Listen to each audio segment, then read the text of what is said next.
আমরা জানি সারা বিশ্বে যখন ছাত্র সমাজ জেগে ওঠে তখন শাসক দল কখনোই টিকে থাকতে পারে না। এটা তো জাস্ট ঝাঁকি, ধর্মেন্দ্র প্রধান জাস্ট ঝাঁকি, আবি তো মোদি হ্যাঁ বাকি। নেক্সট টার্গেট মোদি, কারণ মোদি দেশটাকে পুরো উচ্ছন্নে পাঠাচ্ছে।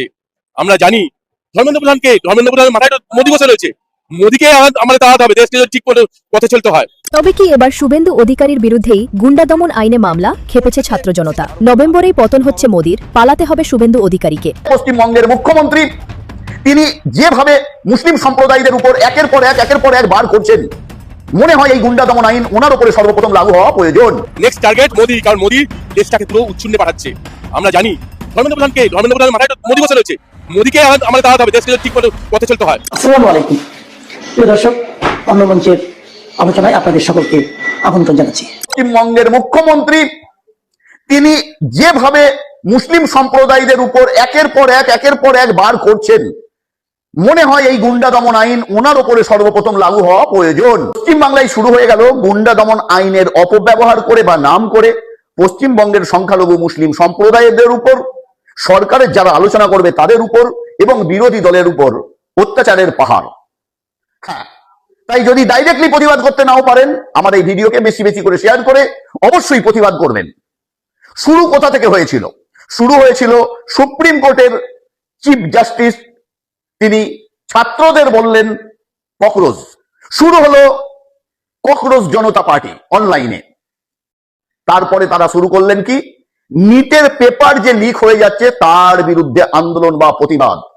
যন্তর মন্তরে আন্দোলন চলতে থাকলো। ধীরে ধীরে ছাত্র থেকে গার্জেন, সাধারণ মানুষও তার প্রতিবাদে সামিল হলেন। প্রতিবাদ এতটাই তীব্র হলো যে কেন্দ্র সরকারের শিক্ষামন্ত্রী ইস্তফা দিতে বাধ্য হলেন। কিন্তু সকলে নিজের নিজের জায়গায় ফিরে গেলেন, কিন্তু পশ্চিমবঙ্গ সরকার গুন্ডা দমন আইন দিয়ে কিছু মুসলিম যুবককে অ্যারেস্ট বা গ্রেপ্তার করলেন। শুধু এখানেই নয়, তিনি বললেন এই যে আন্দোলন হলো সেটা জুম্মা বাড়ি দিয়ে, সেখানেও মুসলিম সম্প্রদায়। তিনি বললেন জিহাদি, সন্ত্রাসবাদী, মৌলবাদীদের এটা আন্দোলন ছিল। তার মানে কি দাঁড়ালো? সকলকে ছেড়ে দিয়ে ধর বেড়েটাকে, মানে সেই ঘুরে ফিরে মুসলিম সম্প্রদায়কে। শুধু মুসলিম সম্প্রদায় নয়, সরকারের বিরুদ্ধে যারাই আওয়াজ তুলবে তাদেরকেই এই গুন্ডা দমন আইন দিয়ে তার অপব্যবহার করে তারা শায়েস্তা করার একটা ষড়যন্ত্র করলো।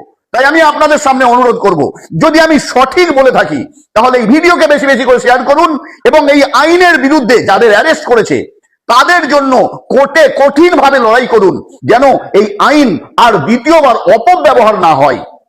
আর বিশেষ করে পশ্চিমবঙ্গের মুখ্যমন্ত্রী তিনি যেভাবে মুসলিম সম্প্রদায়দের উপর একের পর এক বার করছেন, মনে হয় এই গুন্ডা দমন আইন ওনার উপরে সর্বপ্রথম লাগু হওয়া প্রয়োজন। ধর্মেন্দ্র প্রধানের ইস্তফা চাইলেন, ধর্মেন্দ্র প্রধান ইস্তফা দিল না। যখন আমরা নরেন্দ্র মোদী ইস্তফা চাওয়া শুরু করলাম তখন ড্যামেজ কন্ট্রোল করার জন্য ধর্মেন্দ্র প্রধান আজকে ইস্তফা দিলেন। এটা কিছুই না, একটা নাটক, এটা একটা ড্যামেজ কন্ট্রোল করা হয়েছে। আমাদের দাবি শুধু হচ্ছে যেভাবে স্টুডেন্টদেরকে মারা হলো তার বিচার চাই। নিটের যে পরীক্ষার যে সিস্টেম আছে তাটাকে ক্লিন করা হোক পুরো, যাতে কোনো পেপার লিক না হয়, এবং প্রধানমন্ত্রী নরেন্দ্র মোদী ইস্তফা চান। এতদিন আপনারা ধর্মেন্দ্র প্রধানের ইস্তফা চাইছিলেন, তিনি তো ইস্তফা দিলেন, কিন্তু সিস্টেম কি আদৌ বদল হবে? কিছুই বদল হবে না, একদম বদল হবে না। এটা শুধু একটা নাটক করা হচ্ছে, নাটক সেবা আর কিছু না। আমরা নরেন্দ্র মোদী ইস্তফা চাইলাম, নরেন্দ্র মোদী ভয় পেয়েছে, সেই জন্য ধর্মেন্দ্র প্রধানের ইস্তফা দিয়ে ড্যামেজটা কন্ট্রোল করা হয়েছে। অনেকবারই আমরা দেখেছি নরেন্দ্র মোদীর কাছে যা কিছু দাবি রাখতে গেলে উনি নিজে বলতে গেলেন না কি রাজা কবি আপনা বলিদান नहीं देता, अपने सिपाही को देता। এতদিন ধরে আমরা বলছিলাম কি ধর্মেন্দ্র প্রধান ইস্তফা, যে আমাদের ছাত্র ছাত্রীদেরকে মারা হলো যন্তর মন্তরের ওই সাংসদের প্রোটেস্টে, তো উনি দিয়ে দিলেন, উনি আজকে ধর্মেন্দ্র প্রধান থেকে ইস্তফা দিয়ে দিয়েছে। আমার শুধু দুটো কোশ্চেন আছে, যে নিটের যে ছাত্রছাত্রীরা আবেদন করেছে ওদের রিফান্ডটা কে দিবে? এটা তো গভর্নমেন্ট ফান্ডে গেছে, তো রিফান্ড করা উচিত। আর যে মারা গেছে 20-21টা ছাত্রছাত্রী, ওর মা বাবা এটা কে নিবে? আমি বলতি না কারো প্রাণের কিমত এটা হয়, কিন্তু ওর মা বাবা যদি বয়স্ক হয়ে যায়, কারো একটা ছেলে হয়, তো ওর তো আর কেউ নেই, ওর তো বলতে গেলে পুরো সংসার উজড়ে গেল। তো এবার যদি আসলো প্রশ্নটা, ওর মা বাবাকে কে দেখবে? তো একটু গভর্নমেন্ট ওকে দেখা উচিত, ঠিক আছে?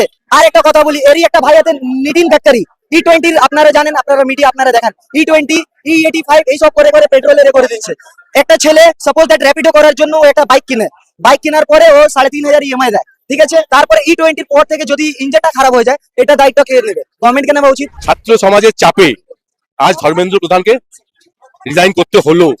আমরা জানি সারা বিশ্বে যখন ছাত্র সমাজ জেগে ওঠে তখন শাসক দল কখনোই টিকে থাকতে পারে না। এটা তো জাস্ট ঝাঁকি, ধর্মেন্দ্র প্রধান চায় ঝাঁকি, আবি তো মোদি হ্যাঁ বাকি। নেক্সট টার্গেট মোদি, কারণ মোদি দেশটাকে পুরো উচ্ছন্নে পাঠাচ্ছে। আমরা জানি ধর্মেন্দ্র প্রধানের মাথায় তো মোদি বসে রয়েছে।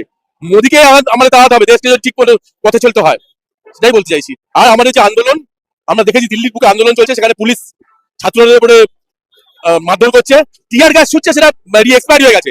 টিয়ার গ্যাস যেটা ছুটছে সেটা এক্সপায়ার হয়ে গেছে, সেই রকম টিয়ার গ্যাস ছুটছে। ভাবতে পারছেন কি ধরনের অত্যাচার চলছে? এটা চলতে পারে না।